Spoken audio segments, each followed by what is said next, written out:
కురుక్షేత్ర యుద్ధంలో 10వ రోజు ప్రారంభమైంది. ఉదయం సూర్యుడు ఉదయించడంతో యుద్ధభూమి ఒక కొత్త దశలోకి ప్రవేశించింది. పాండవ సైన్యంపై ఆందోళనలు ఎగిసిపడ్డాయి. వారి మనసుల్లో భయంతో పాటు భవిష్యత్తు పట్ల అనిశ్చితి కూడా ఉంది. అజేయ యోధుడు భీష్ముడు వారికి అతిపెద్ద అడ్డంకిగా మిగిలిపోయారు. అతని శక్తి మరియు ధైర్యం పాండవులకు ఒక పెద్ద సవాలుగా నిలిచాయి. అతని కోపం ప్రకృతి శక్తిలా అనియంత్రితంగా విధ్వంసరంగా ఉంది. పాండవులు పోదురంగా ఓడిపోయారు. యుద్ధభూమి నాశనంతో నిండిపోయింది. విజయం చాలా దూరంలో ఉన్న కళ అనిపించింది. పాండవులు తమ లక్ష్యాన్ని చేరుకోవడం అసాధ్యమని భావించారు. ధర్మరాజు యుధిష్ఠిరుడు అపరాధ కావంతో కుంగిపోయాడు. అతను శాంతి కోసం ఆరాటపడ్డాడు. కానీ యుద్ధం అతని మనసును కుదిపేసింది. కానీ యుద్ధం ఒక కొత్త మలుపు తిరిగింది. ప్రతి యోధుడు తన శక్తిని పునరుద్ధరించడానికి ప్రయత్నించాడు. అర్జునుడు ఆ దిగ్గజ నన్నదారి నిరాశతో నిండిపోయాడు. అతని మనసులో అనేక సందేహాలు మరియు భయాలు ఉన్నాయి. భీష్ముడిని ఓడించాలని అతను ప్రతిజ్ఞ చేశాడు. అయినప్పటికీ అతను సంకోచించాడు. అతని మనసులో ఒక పెద్ద యుద్ధం నడుస్తోంది. తన సొంత పితామహుడిపై ఎలా ధనుస్సు ఎత్తాడు? గాలిలో ఉత్కంఠ నెలకొంది. ఆ యుద్ధాల ఘర్షణ మండలి మొదలబోతోంది. యుద్ధం మరింత తీవ్రమైంది. ఇరువైపులా మరో రక్తపాత దినోత్సవానికి సిద్ధమయ్యాయి. ప్రతి యోధుడు తన ప్రాణాలను పణంగా పెట్టడానికి సిద్ధంగా ఉన్నాడు. ఈ రోజు నిర్ణయాత్మకమని వారికి తెలుసు. ప్రతి క్షణం కీలకమైంది. యుద్ధం యొక్క వీతి అధర్మే లట్కా హువా థా. ప్రతి యోధుడు తన భవిష్యత్తును అర్పణ చేసుకోవడానికి ప్రయత్నిస్తున్నాడు. కురు వంశ పెద్ద భీష్ముడు చూడ్డానికి ఒక దిత్యం.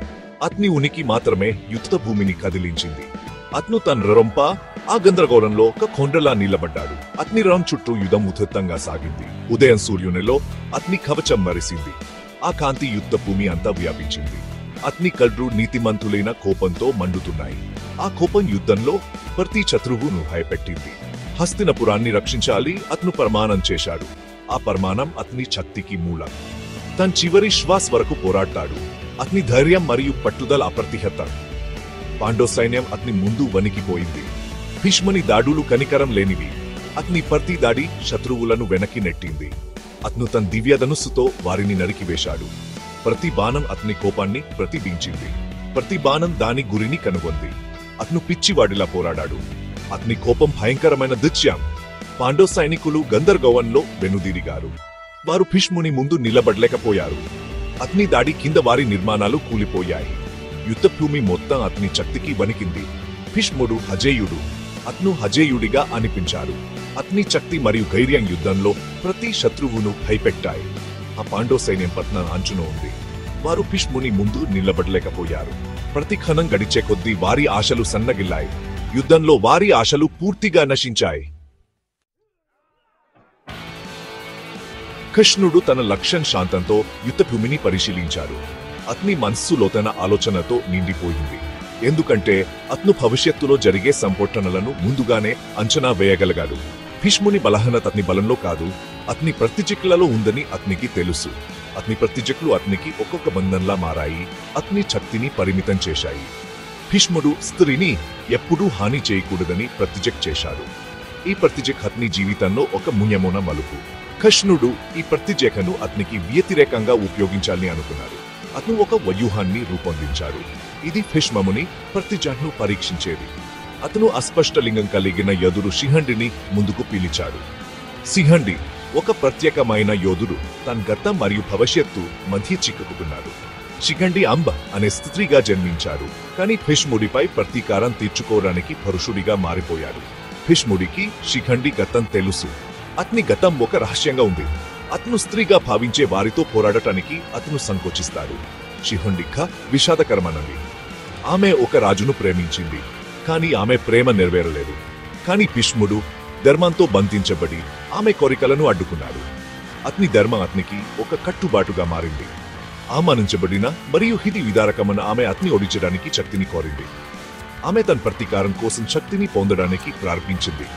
ఇప్పుడు ఆమె అతని ముందు జయం కోరుకునే యోధురాలిగా నిలబడింది.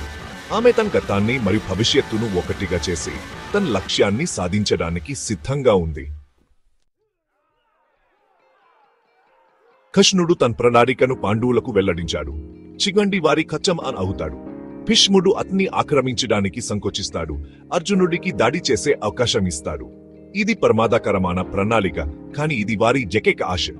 శిఖండి భీష్ముడి వైపు వెళ్తుండగా యుద్ధ భూమిపై నిశ్శబ్దం అలుముకుంది. అందరూ హుతంకగా చూస్తున్నారు. భీష్ముడు శిఖండిని వెంటనే గుర్తించారు. అతని గుండె మునిగిపోయింది. తన సమయం వచ్చిందని అతనికి తెలుసు. కృష్ణుడి అంచనా ప్రకారం భీష్ముడు తన ధనుస్సును దించాడు. శిఖండిపై దాడి చేయడానికి అతను తన్ను తాను తీసుకురాలేకపోయాడు. తన ప్రతిజ్ఞ యొక్క పరిణామాలు అతనికి తెలుసు. అతను తన విధిని ఎదుర్కోవడానికి సిద్ధంగా ఉన్నాడు. అర్జునుడు తన అవకాశాన్ని చూసి బాణాల వర్షం కురిపించాడు. శిఖండి అతన్ని కవచం చేయడంతో అతనికి భీష్ముడిపై స్పష్టమైన షాట్ వచ్చింది. దైవిక శక్తిచే మార్గదర్శనం చేయబడిన బాణాలు భీష్ముని కవచాన్ని చీల్చాయి. ఆ మహాయోధుడు తరబడ్డాడు. భీష్ముడు బాణాలతో నిండిపోయిన అతని శరీరం అతని రంపై కూలిపోయింది. అతను నేలపై పడలేదు. బాణాలు బాణాల పడకగా పనిచేసి అతని నేలపైకి వేలాడదీశాయి. అతనికి తన తండ్రి నుండి వరం ఉంది. అతను తన మార సమయాన్ని ఎంచుకోవచ్చు. యుద్ధ భూమి నిశ్శబ్దంగా మారింది. దేవతలు కూడా భక్తి మరియు ద్వైకంతో చూశారు. ధర్మమూర్తి అయిన భీష్ముడు పడిపోయాడు. పాండవులు విజయం సాధించారు, కానీ అది చేదు విజయం. వారు తమ సొంత బంధువులను ఓడించారు. భీష్ముడు తన బాణాల పడకపై పడుకున్నారు. అతని జీవ శక్తి నెమ్మదిగా క్షీణిస్తోంది. అతను చనిపోవడానికి నిరాకరించాడు. యుద్ధం ముగిసే వరకు అతను బ్రతికి ఉండాలని ఎంచుకున్నాడు. యుద్ధం యొక్క ఫలితాన్ని అతను చూడాలనుకున్నారు. విజేతలకు తన జికానాన్ని అందించాలనుకున్నారు. చాలా రోజులు భీష్ముడు యుద్ధ భూమిలో పడుకుని తన విస్తారమైన జికానాన్ని పంచుకున్నాడు.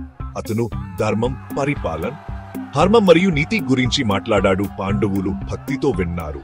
వారు ఒక గొప్ప ఆత్మ సమక్షంలో ఉన్నారని వారికి తెలుసు. భీష్ముని బోధనలు లోతనవి.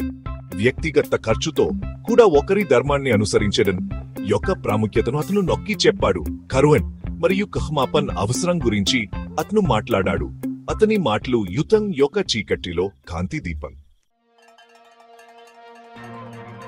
నిజమైన క్షత్రియుడు భీష్ముడు కఠినంగా, అతని స్వరం బలహీనంగా కాని దృఢంగా, కీర్తి కోసం కాదు ధర్మం కోసం పోరాడుతాడు. అతను బలహీనులను రక్షిస్తాడు, నీతి నిలబెట్టాడు మరియు ధర్మ మార్గం నుండి ఎప్పుడూ తప్పుకోడు. అతను కొనసాగించాడు, ఒక రాజు న్యాయం మరియు కరుణతో పరిపాలించాలి. అతను తన ప్రజల రక్షకుడిగా ఉండాలి, అంచువేత కాదు. అతని చర్యలు ధర్మం ద్వారా మార్గనిర్దేశం చేయబడాలి, దురాశ లేదా కోరిక ద్వారా కాదు. పాండవులు దుష్యత్యాన్ మరియు గౌరవంతో హృదయాలతో శ్రద్ధగా విన్నారు. యుద్ధం యొక్క నిజమైన ఖర్చు వారికి అర్థమైంది. వారు యుద్ధంలో గెలిచారు, కానీ ఎంత ధరకు? వారు తమ పెద్దను, తమ గురువులను, తమ సొంత రక్తాన్ని కోల్పోయారు. సూర్యుడు తన చివరి అస్తమయం ప్రారంభించినప్పుడు భీష్ముడు ఇది సమయం అని నిర్ణయించుకున్నాడు. అతను తన జికానాన్ని అందించాడు. యుద్ధం యొక్క ఫలితాన్ని అతను చూశాడు. అతను మరణాన్ని ఆలింగనం చేసుకోవడానికి సిద్ధంగా ఉన్నాడు. నిట్టూర్పుతో భీష్ముడు కళ్ళు మూసుకుని తన చివరి శ్వాసను విడిచాడు. చివరికి తన భూసంబంధమైన బంధాల నుండి విముక్తి పొందిన అతని ఆత్మ స్వర్గానికి ఎక్కింది. పాండవులు అతని మరణానికి సంతాపం తెలిపారు. వారు ఒక గొప్ప యోధుడిని, ఒక తెలివైన గురువును మరియు ఒక గౌరవనీయమైన పెద్దను కోల్పోయారు. యుద్ధం యొక్క కోలాహలంతో నిండిన యుద్ధ భూమి ఇప్పుడు నిశ్శబ్దంగా ఉంది. భీష్ముని జపానం యొక్క ప్రతిధ్వనులను మోసుకెట్టే గాలి యొక్క మెత్తటి గుసగుసలు మాత్రమే శబ్దం. యుద్ధం ముగిసింది. కొత్త యుగం ప్రారంభం కాబోతోంది. భీష్ముని వారసత్వం కొనసాగింది. అతను ధర్మం, అచంచలమైన నీతి మరియు ఆత్మత్యాగానికి చిహ్నంగా మారాడు. క్రియపోదోనన్ తరతరాల పాలకులకు మరియు యోధులకు స్ఫూర్తినిచ్చాయి. భీష్ముని పత్నం యొక్క యుద్ధం యొక్క సంక్లిష్టతలను మరియు ఒకరి ధర్మాన్ని అనుసరించడం యొక్క ప్రాముఖ్యతను గుర్తు చేస్తుంది. ఇది సంపర్షణ యొక్క విషాద పరిణామాలను మరియు జకానా మరియు కుసుమాపాన్ యొక్క శాశ్వత శక్తిని హైలైట్ చేస్తుంది. విషాదం మరియు త్యాగంతో గుర్తించబడినప్పటికీ భీష్ముని జీవితం మానవస్ఫూర్తి యొక్క శక్తికి నిదర్శనంగా మిగిలిపోయింది.